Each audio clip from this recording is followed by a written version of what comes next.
নমস্কার, কেমন আছেন সবাই? আশা করছি সবাই ভালো আছেন, সুস্থ আছেন, আর আমিও আছি ভালো। আসাম থেকে আমি সীমা, ডিডিএস ব্লগে আপনাদের সবাইকে স্বাগত আর অনেক অনেক ভালোবাসা জানিয়ে আমার আজকের ব্লগটি শুরু করলাম। আজ সকালের বাসি কাজ থেকেই শুরু করেছি এই ব্লগটি। আশা করছি আপনাদের ভালো লাগবে, আর যদি ভালো লাগে তাহলে প্লিজ প্রথম থেকে শেষ অবধি থাকবেন একটা লাইক দিয়ে। অনেক দিন পর এসেছি আপনাদের সামনে নতুন একটি ব্লগ নিয়ে। কিছু অসুবিধার কারণে আমি আসতে পারিনি বলে আপনারা অনেকেই আমাকে অনেক মিস করেছেন, আর অনেকেই আবার পার্সোনালভাবে হোয়াটসঅ্যাপে জানতে চেয়েছিলেন যে আমি ভিডিও কেন দিচ্ছি না। তার মধ্যে আমার আন্দামান থেকে শিল্পী বোন হোয়াটসঅ্যাপে মেসেজ করেছিল, কিন্তু আমি হোয়াটসঅ্যাপ দেখতে পাইনি বলে আমাকে ফোন করে জানতে চেয়েছিল আমি ভিডিও না ছাড়ার কারণ।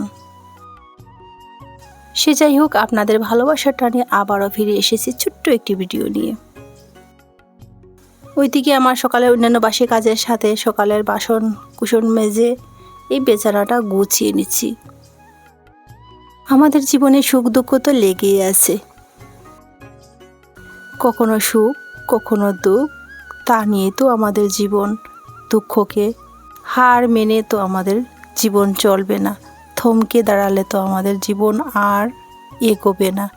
তাই আমরা সুখ দুঃখ সবটাকেই জীবনে এড়িয়ে মাথা উঁচু করে সংগ্রাম করে যদি আমরা চলতে পারি তাহলে সফলতা আমাদের জীবনে একদিন হলেও আসবে, তাই না? সে যাই হোক, আপনাদের সাথে গল্প করতে করতে আমার বিছানাটা গোছানো হয়ে গেছে। দেখতে পেলাম খাটের এক পাশে প্রচুর ধুলোবালি, তো একটু সুতি কাপড় দিয়ে মুছে নিচ্ছি। সামনে তো জানালা, আর জানালার দিকে প্রচুর ধুলোবালি আসে। দিনের বেলা তো জানালা বন্ধও রাখা যাবে না। ঘর গোছানোর পর অফ ক্যামেরাতে আমার বিছানা ঘরের সাথে সাথে পুরো ঘরটা ঝাড় দিয়ে চলে এসেছি রান্নাঘরে সকালের ব্রেকফাস্ট বানানোর জন্য। আজ ব্রেকফাস্টে তেমন কিছু নয়, ওই একটু সাগু দিয়ে পায়েস বানিয়ে নিয়েছি। আপেল কলার সাথে ড্রাই ফ্রুট আর সাগু, দুধ, চিনি দিয়েছি আজ। তা দিয়ে অতি সহজে বানিয়ে নিয়েছি সকালের সাগু দিয়ে পায়েস। তবে আপনাদের বলতে ভুলে গেছিলাম, সকালে বাসি কাজের পর বাসি নাইটি পাল্টিয়ে আমি সকালের চা নাস্তা বানিয়ে খাওয়া দাওয়া সেরে চলে গেছিলাম আমাদের ওই এঁচড় গাছের কাছে। প্রথমে একটা কলা পাতা কেটে নিয়েছি। কেন কেটেছি কলা পাতা বলবো একটু পরে। দেখুন কত এঁচড় ধরেছে গাছে। সেখান থেকে বেছে হাত দিয়ে, এই যে একদমই হাত দিয়ে নাগাল পাওয়া যাচ্ছে, একটা এঁচড় পেরে নিচ্ছি। আর এঁচড় পাড়তে সময় দেখুন কত মাটি ঝরছে এই এঁচড়ের গায়ের থেকে, বলবো কেন ঝরছে। আপনারা যারা সবসময় আমার ভিডিও দেখছেন তারা আগে একটা ভিডিওতে ছেড়েছিলাম এই এঁচড় গাছের চারপাশটা গভীর জঙ্গল ছিল, আর এখন এই দুদিন হলো এই জায়গাতে মাটি ভর্তি করা হয়েছে। আর যখন মাটি ফেলানো হয়েছে তখন ট্রাক থেকে ওই এঁচড়ের গায়ে মাটি লেগেছিল, তার থেকে না ওই ট্রাকের ধাক্কাকে অনেক এঁচড় পড়ে গিয়েছিল। অনেক এঁচড়ের গায়েও ট্রাকের ধাক্কা লেগে জখম হয়ে গেছিল। তাই আজ এখান থেকে একটা এঁচড় পেরে রান্না করব। আগের মুরব্বীরা বলতেন যে চৈত্র মাসে পাকা কাঁঠাল খেলে নাকি অনেক ভালো, ওই বসন্ত রোগ হয় না। কিন্তু কি জানেন, আমরা গ্রামে থেকেও পাকা কাঁঠাল পাই না।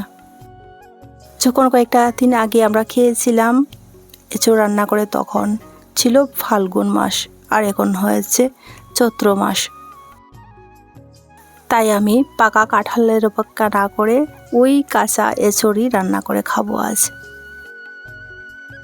এঁচড় কেটে ভালো করে ধুয়ে চলে এসেছি রান্নাঘরে, আর বসিয়ে দিলাম প্রথমে ভাপানোর জন্য একটু নুন আর হলুদ দিয়ে।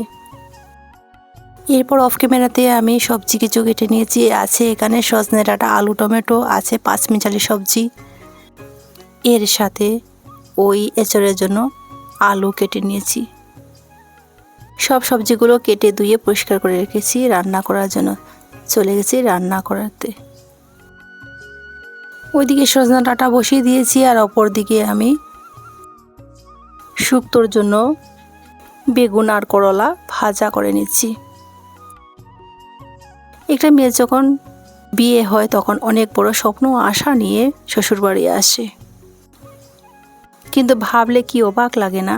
আমাদের কি আশা স্বপ্নগুলো পূর্ণ হয়?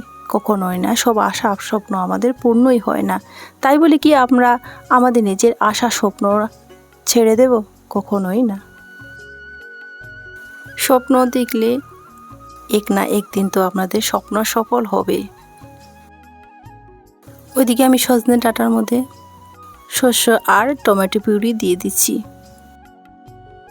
যতই ঝড় ঝাপটা তুফান আসুক না কেন, হাসি মুখে সব কিছু আমাদের সহ্য করে যদি এগিয়ে যাই, তাহলে তো আমাদের সফলতা আসবে জীবনে। তাই সত্যি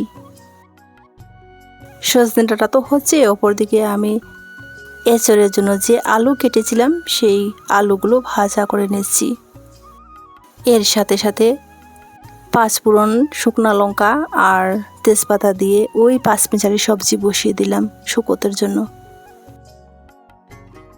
গরিব হলে কত লোকের কত কথা শুনতে হয়, তাই বলে কি আমরা মানুষ নই যে আমরা কোনো স্বপ্ন দেখতে পারবো না? তবে হ্যাঁ, বাস্তবে যদি আমরা স্বপ্নগুলো পূর্ণ করতে না পারি, তাহলে কি স্বপ্ন দেখা ছেড়ে দেব? এঁচড়ের জন্য ওইদিকে পেঁয়াজ বসিয়ে দিলাম, দিয়ে দিলাম মশলা, আছে শুকনো লঙ্কা, ধনে, জিরে, আদা, রসুন, টমেটো সব কিছু একসাথে পেস্ট বানিয়ে নিয়েছি। মশলা ভালো করে কষিয়ে নেওয়ার পর দিয়ে দিলাম ভাপিয়ে রাখা এঁচড়, এর সাথে আগে ভেজে রাখা আলু।